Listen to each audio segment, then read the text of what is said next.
अभी अभी नासा की तरफ से इस वक्त की सबसे बड़ी अपडेट निकलकर सामने आ रही है कि सुनीता विलियम्स को आंखों से दिखाई देने की हो रही है सबसे बड़ी परेशानी। अब धरती पर जल्द से जल्द वापस लाने की हो रही है सबसे बड़ी तैयारी। और दूसरी तरफ नासा की एक रिपोर्ट में बताया गया कि 700 टुकड़ों में फट गया चीनी रॉकेट और वह स्पेस स्टेशन की ओर बढ़ रहा मलबा लाने की हो रही है सबसे बड़ी तैयारी। और दूसरी तरफ नासा की एक रिपोर्ट में बताया गया कि 700 टुकड़ों में फट गया चीनी रॉकेट और वह स्पेस स्टेशन की ओर बढ़ रहा मलबा।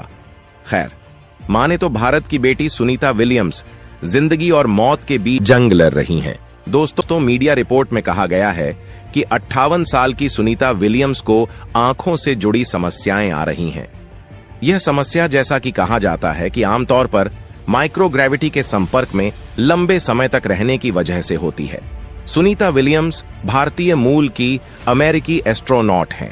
वह संयुक्त राज्य अमेरिका की नौसेना अधिकारी हैं।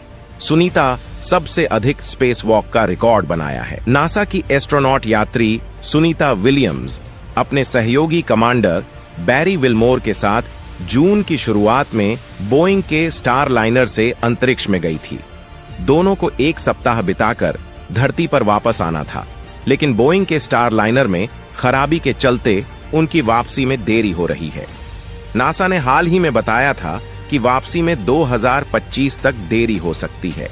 इस बीच नई रिपोर्ट बताती है कि सुनीता विलियम्स को ISS पर आंखों में समस्या हो रही है। इस समस्या के पीछे माइक्रोग्रेविटी के लंबे समय तक संपर्क में रहने को वजह बताया गया है। सुनीता विलियम्स की समस्या को space flight associated neuro ocular syndrome के रूप में जाना जाता है। यह कथित तौर पर शरीर में द्रव वितरण पर असर डालता है, जिससे दृष्टि संबंधी समस्याएं होती हैं। इससे दिखाई देना धुंधला हो जाता है और आंख की संरचना भी बदल सकती है। विलियम्स की आंखों के स्वास्थ्य का पता लगाने के लिए उनके रेटिना, कॉर्निया और लेंस का स्कैन किया गया है। रिपोर्ट्स के मुताबिक 58 वर्षीय सुनीता को आंखों से संबंधी समस्या का सामना करना पड़ रहा है। सुनीता विलियम्स और विलमोर को वापस लाने के लिए अमेरिकी स्पेस एजेंसी नासा स्पेसएक्स के क्रू ड्रैगन मिशन का इस्तेमाल करने की योजना बना रही है। क्रू ड्रैगन मिशन सितंबर 2024 के लिए निर्धारित है। इसके फरवरी 2025 में पृथ्वी पर वापस आने की उम्मीद है।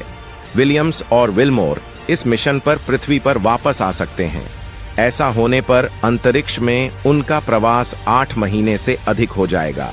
अंतरिक्ष मिशन में देरी के लिए बोइंग को कड़ी आलोचना का सामना करना पड़ रहा है। ऐसे में अपने अंतरिक्ष यात्रियों को वापस लाने के लिए प्रतिद्वंद्वी स्पेसएक्स के अंतरिक्ष यान का चयन करना कंपनी के एक झटके की तरह होगा। पिछले कुछ महीनों में कई रिपोर्ट में बताया गया है कि बोइंग कई तकनीकी मुद्दों और देरी से जूझ रहा है, जिसके चलते भारी लागत आई है। इस बीच एक और समस्या अंतरिक्ष यात्रियों के लिए स्पेस सूट को लेकर है। स्टार लाइनर के लिए डिजाइन किए गए space suit SpaceX crew dragon के लिए उपयुक्त नहीं है। ऐसे में अगर सुनीता विलियम्स और विलमोर क्रू ड्रैगन से वापस लौटते हैं तो उन्हें अपने स्पेस सूट को त्यागना पड़ सकता है, जिससे सुरक्षा संबंधी दिक्कतें पैदा हो सकती हैं। रिपोर्ट बताती है कि क्रू ड्रैगन मिशन के साथ स्पेसएक्स सूट भेजने पर भी विचार कर रहा है।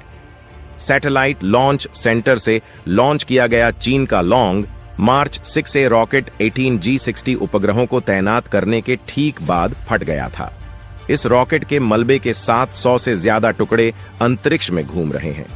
यह मलबा इतना ज्यादा है कि 1000 से अधिक उपग्रहों को प्रभावित कर सकता है।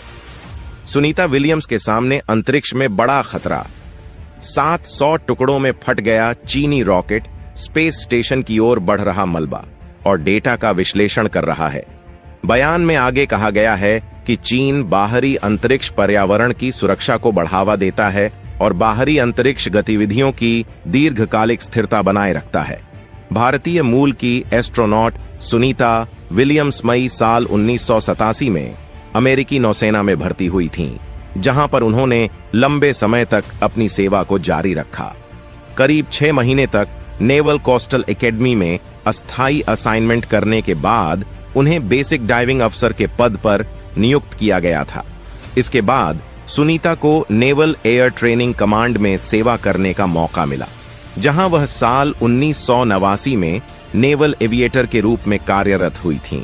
सुनीता विलियम्स को जून साल 1998 में एक एस्ट्रोनॉट के रूप में चयनित किया गया था। कैंडिडेट ट्रेनिंग पूरी करने के बाद उन्होंने रूसी अंतरिक्ष एजेंसी में काम किया और वहां से पहली अंतरिक्ष यात्रा की। साल 2006 में उन्होंने अपनी पहली उड़ान भरी थी।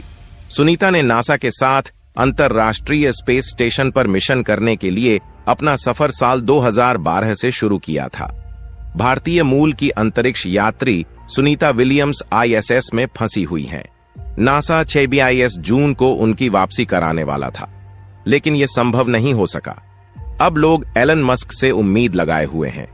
इसके अलावा एलन मस्क की कंपनी स्पेसएक्स के क्रू ड्रैगन को भेजने पर भी विचार किया जा रहा है। मार्च महीने में ही स्पेसएक्स के क्रू ड्रैगन 4 यात्रियों को लेकर ISS पहुंचा था। इसकी 4 यात्रियों की क्षमता है। इमरजेंसी सिचुएशन में इसमें अधिक यात्री भी बैठाए जा सकते हैं। दोस्तों, बस इतना ही दोस्तों। भारत की बेटी सुनीता और उनके साथी सुरक्षित धरती पर वापस आ जाए, उनके लिए वीडियो को एक लाइक जरूर करें और अपने दोस्तों तक इस वीडियो को शेयर करें ताकि उन्हें भी जानकारी मिल सके। और दोस्तों,